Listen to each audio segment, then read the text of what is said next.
हरे कृष्ण। क्या आप जानते हैं कि फाल्गुन मास में घटित समुद्र मंथन केवल अमृत के लिए नहीं था, बल्कि उस मंथन से ऐसे दिव्य रहस्य प्रकट हुए जिन्होंने देवताओं के भाग्य ही बदल दिए।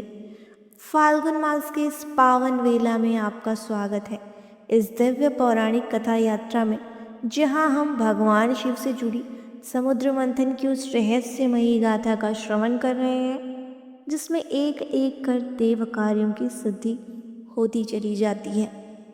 लोमस ऋषि कहते हैं, जब देवताओं ने भगवान विष्णु की शरण लेकर मंद्राचल पर्वत को मथानी और वासुकी नाग को रस्सी बनाया, तब पुनः समुद्र मंथन आरंभ हुआ और तभी समुद्र की गहराइयों से अमृतमयी कलाओं से परिपूर्ण चंद्रदेव प्रकट हुए। उनके उदय से ही देवताओं को अपने बल और भविष्य की चिंता होने लगी। तभी उन्होंने महर्षि गर्गाचार्य से अपने चंद्र बल का यथार्थ ज्ञान पूछा। गर्गाचार्य बोले, आज का समय विजय देने वाला है। ग्रह केंद्र स्थानों में स्थित है। चंद्रमा से गुरु का शुभ योग बना है और यह गोमंत मुहूर्त देव कार्यों की सिद्धि के लिए सर्वश्रेष्ठ है। इस आश्वासन को पाकर देवतागण गर्जना करते हुए और अधिक वेग से समुद्र मंथन करने लगे। मंथन से समुद्र में भयानक हलाहल मच गई। ज्वालाएं उठने लगी, दिशाएं गूंजने लगी। इसी मंथन से प्रकट हुई साक्षात कामधेनु, देवताओं की इच्छाओं को पूर्ण करने वाली दिव्य गौ माता। ऋषियों ने प्रसन्न होकर उन सभी गायों का दान ब्राह्मणों को देने की याचना की।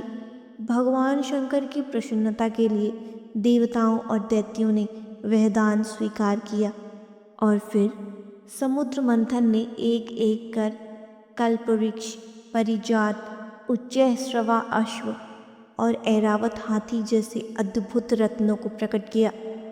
परंतु मंथन का सबसे दिव्य क्षण तब आया जब क्षीर सागर से संपूर्ण भुवनों की अधिष्ठात्री माता महालक्ष्मी प्रकट हुई। उन्हें कोई शक्ति कहता है, कोई विद्या, कोई माया, तो कोई स्वयं योग माया। उनकी कृपा दृष्टि से ही देवता श्री संपन्न हो उठे और जब माता लक्ष्मी की दृष्टि भगवान नारायण पर पड़ी तो उन्होंने स्वयं अपने हाथों से बनी माला उनके कंठ में अर्पित की और उनके वाम भाग में विराजमान हो गई। उन दिव्य संपत्ति के दर्शन से समस्त लोग आनंद से भर उठे। इसी भाव के साथ आज की फाल्गुन मास कथा को यहीं पर विराम देते हैं। कथा की अगली कड़ी आप सुनेंगे आस्था, श्रद्धा और भक्ति चैनल पे कल प्रातः काल। यदि कथा ने आपके हृदय को छुआ हो तो इसे दूसरों तक अवश्य पहुंचाइए। लाइक करें, शेयर करें और चैनल को सब्सक्राइब करना न भूलें। हम मिलेंगे कल इसी दिव्य कथा की अगली कड़ी के साथ। हरे कृष्ण।